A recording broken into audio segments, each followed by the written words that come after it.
Assalamualaikum warahmatullahi wabarakatuh. Perkenalkan, nama saya Faza Trimandasari. Di sini saya akan menjelaskan bab 4 dari pengukuran listrik, yaitu tentang instrumen penunjuk arus arah.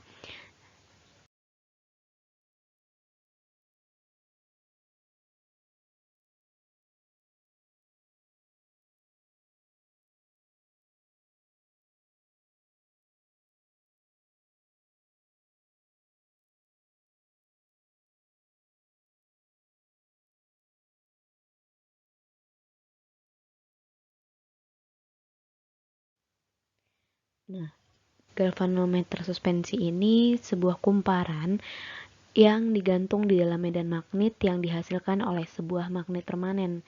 Menurut hukum dasar gaya elektromagnetik, kumparan tersebut akan berputar di dalam medan magnet bila dialiri oleh arus listrik.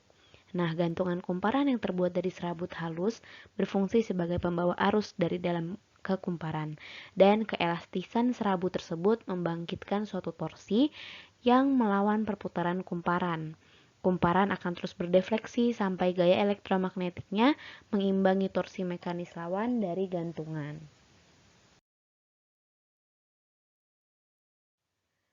Nah, untuk torsi dan defleksi galvanometer ini terbagi menjadi dua. Yang pertama ada defleksi dalam keadaan mantap.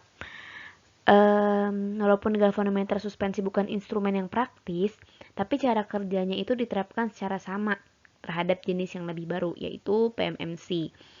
Nah, di sini juga terdapat kumparan yang digantung dalam medan magnet sebuah magnet permanen berbentuk sepatu kuda. Kumparan itu digantung sedemikian sehingga ia dapat berputar bebas di dalam medan magnet. Nah, persamaan untuk pengembangan torsi yang diturunkan dari hukum dasar elektromagnetik adalah T sama dengan B dikali A dikali I dikali N. T-nya itu torsi, B-nya itu kerapatan fluksi, A-nya itu luas efektif kumparan, I-nya itu arus di dalam kumparan, N-nya itu jumlah lilitan kumparan. Nah, untuk sifat dinamik itu, gerakan sebuah kumparan itu dikenal dari tiga kuantitasnya. Yang pertama, momen inersia, kumparan putar terhadap sumbu putarnya. Yang kedua, ada torsi lawan yang dihasilkan oleh gantungan kumparan. Dan yang ketiga, ada konstanta redaman. Sifat dinamik galvanometer ini diamati secara tiba-tiba kita memutuskan arus yang masuk, sehingga kumparan akan berayun dan posisi penyimpangan akan menuju 0. Tapi akan terlihat nih bahwa akibat dari kelembamannya, jarum melewati titik 0 dalam arah yang berlawanan dan kemudian berosilasi ke kiri ke kanan di sekitar titik 0.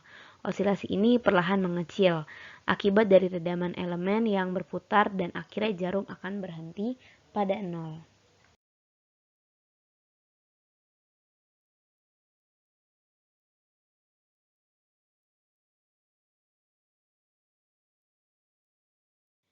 Nah, untuk mekanisme kumparan putar magnet permanen itu ada yang namanya gerak de Arsonval.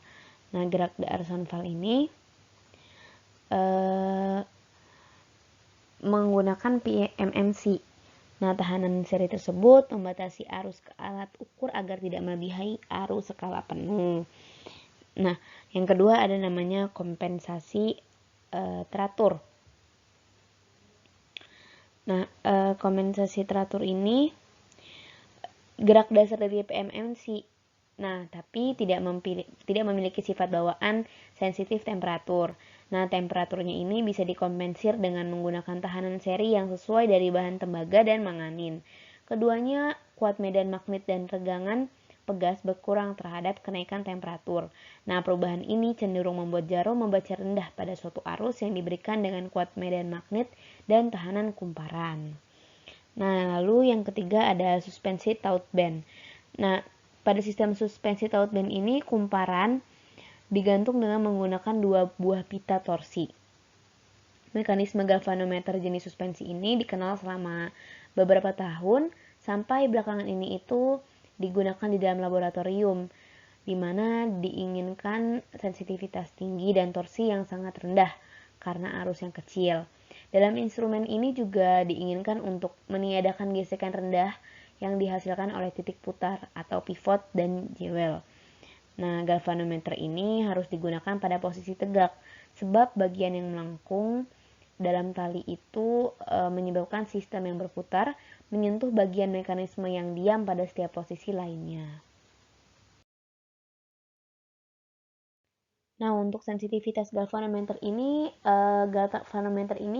digunakan 3 definisi, yaitu sensitivitas arus, sensitivitas tegangan, dan sensitivitas mega ohm.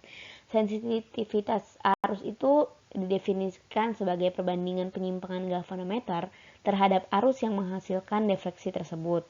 Nah, rumusnya adalah S1 sama dengan D per I dikali mm per mikroampere. Nah, untuk sensitivitas tegangan yaitu sebagai perbandingan defleksi galvanometer terhadap tegangan yang menghasilkannya.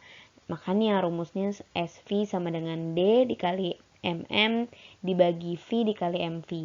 Nah, yang terakhir itu ada namanya sensitivitas mega ohm, didefinisikan sebagai tahanan yang dihubungkan secara seri dengan galvanometer. Tujuannya untuk menghasilkan defleksi sebesar 1 bagian bila tegangan 1 volt dimasukkan ke rangkaian tersebut. Rumusnya yaitu SR sama dengan D per I atau S1 sama dengan mm per mikroampere. Nah, sensitivitas ketiganya tadi itu yaitu balistik. Ada yang keempat gitu, yang terakhir. Ini didefinisikan sebagai perbandingan defleksi maksimal galvanometer terhadap jumlah muatan listrik Q di dalam satu pulsa tunggal yang menghasilkan defleksi tersebut. Makanya rumusnya SQ sama dengan dm dikali mm dibagi Q dikali mikro C. Nah, D-nya itu defleksi, I-nya itu arus, V itu tegangan, dm itu adalah defleksi maksimal, dan Q adalah kuantitas listrik dalam mikro C.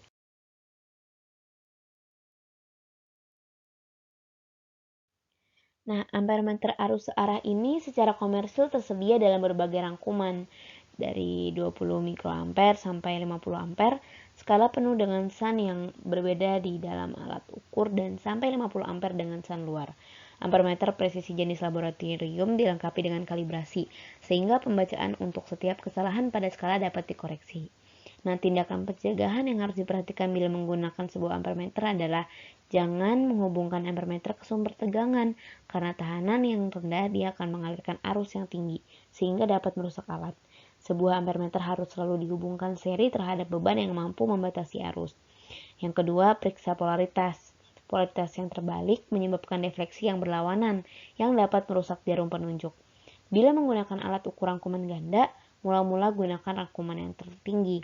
Kemudian turunkan sampai diperoleh defleksi yang sesungguhnya.